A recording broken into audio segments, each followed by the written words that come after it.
Everyone, it's Michael, and this is the beginning of a very complex video because this is all about how I'm going to be moving my orchids from state to state.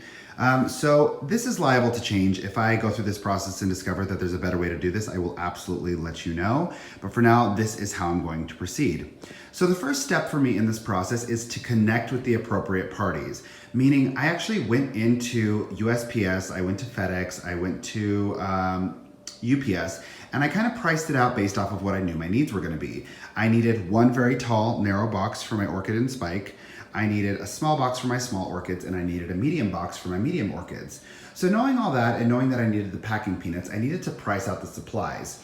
And I also needed to price out how it was going to be charged. So some places will charge by weight and distance. Some people will charge by size of box and distance. So there's all sorts of variables, and there's no one right answer. It's kind of based off of what you're hoping to accomplish. So for me, I am going to ship it through USPS. And here are the boxes I picked up. So in terms of the sizes, I knew, again, exactly what I needed. And I got a large 6x6x48, which is this box on the far left for my orchid and spike. I got the 15x12x10, which is this cute little one in the middle. And then I got the 30x14x10, and that is for my medium-sized orchids.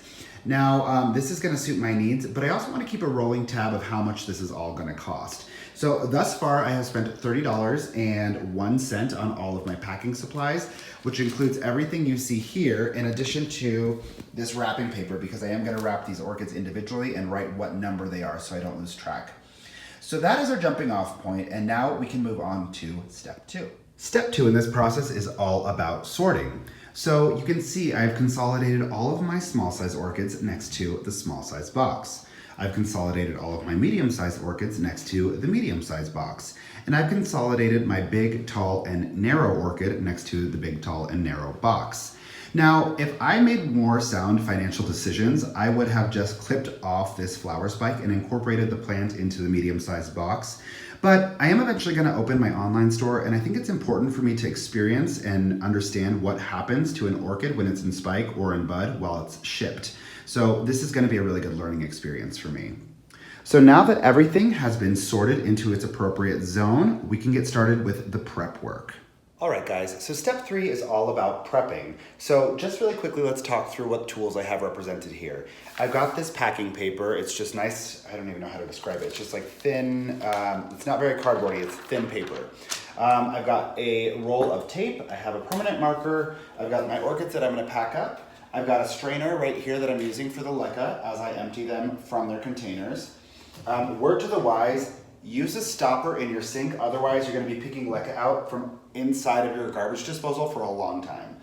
So put that there. And I've also got a tub to receive all of the wet leca. So now I'm just gonna walk you through exactly what I do. And I'm gonna start with one that's a little bit lower liability. So this is number 2 in the collection. If you watched my March 2018 orchid collection update, you'll know that this one hasn't been doing very well and it doesn't have a very extensive root system. So I'm just gonna take this and I'm going to gently pour out the leca.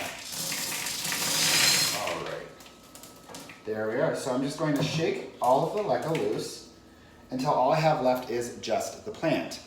Now what I'm gonna do is I'm gonna take the plant and I'm gonna wrap it like a Chipotle burrito. So what I'm gonna do now is I'm going to take this and I'm gonna fold it gently over the top. I'm gonna fold it gently over the bottom, like so. And then I'm just gonna begin the process of wrapping it like a burrito. And it's kind of good to gather the leaves up together so they're as narrow as possible, but without putting a strain on them like they're gonna snap. So I'm gonna do it this way. Okay, perfect. So now I have my lovely orchid burrito. So I'm just gonna take a piece of scotch tape and I'm gonna seal up the burrito that I've just created. Now I know that the leaves are up here and the base of the plant is down here. So just to signify that, I'm gonna draw an arrow upward so I know exactly what I'm doing when I'm opening this plant, and I'm gonna write what number it is. So this is number 2. And now I'm gonna set this to the side. Now let's go ahead and repeat that process, but let's do it with a higher liability one. So this is number 8 in the collection. This is my Banfield Mystic Maze, and it's obviously doing great. It's got a beautiful spike. But let's go ahead and go through that process with this guy. So I always give them just a quick flush of water before I go through this process, just because I want them to be I want the roots to have had a nice drink, but I don't want them to be wet. So there we are. I'm gonna take the plant, I'm gonna flip it upside down and gently tug.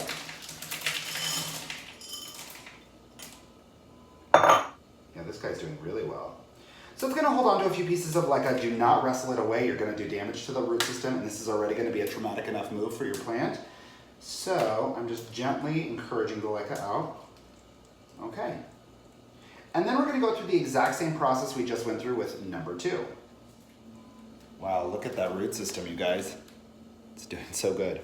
All right, so we're gonna make another chipotle burrito. And one of the things that I find makes it a bit easier is if you flip the orchid upside down, because then all of the leaves are gonna kind of centralize down towards the center. So that being said, that's exactly what I'm gonna do. And I'm gonna go ahead and create my burrito.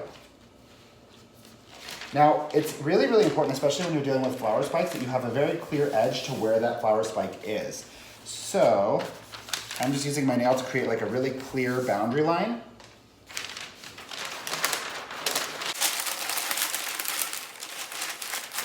Okay, now I'm gonna grab some of my tape and I'm gonna seal her up.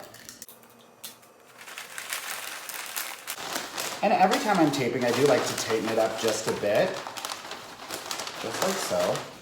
And then just like we did before, I'm gonna flip the plant so I know what is the roots and what's the top.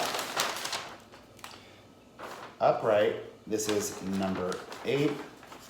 But I'm also gonna signify to myself to be extra careful with this guy because it has a flower spike. So F, S. But obviously this is my code. You can do whatever you wanna do in order to signify what's happening inside of each individual package. So now that we've got everything wrapped up like a burrito and we've got everything labeled, we can begin the process of situating them in the shipping box. So I'm gonna take a layer of my packing peanuts and I'm gonna go ahead and put that at the very bottom of the box. Now, one of the added benefits of having labeled what each of these plants is, it allows you to make some informed decisions about putting the heaviest at the bottom. So when you go to ship this, you can say this side up. And that way you know that nothing's gonna be crushed, nothing's going to be pushed down, nothing's gonna be compacted by the weight of the heavier plants. You can really specify this side has to be up. So I'm just gonna put a nice layer at the very bottom, create a good cushion for my plants. Lovely. So now, keeping in that vein, I'm going to pick my heaviest plants. So for example, number 7 is one of my heavier plants. This is my Dendrobium Nubilis to my kids. And that's gonna go right at the very bottom. By that same token, another one of my heavier plants is going to be, where did it go? It's number 48. Oh, this one right here in my hand. This can go right here in the bottom. And so on and so forth. You're going to situate the orchids inside of this box in a way that makes sense. So I'm going to continue on with what I've got.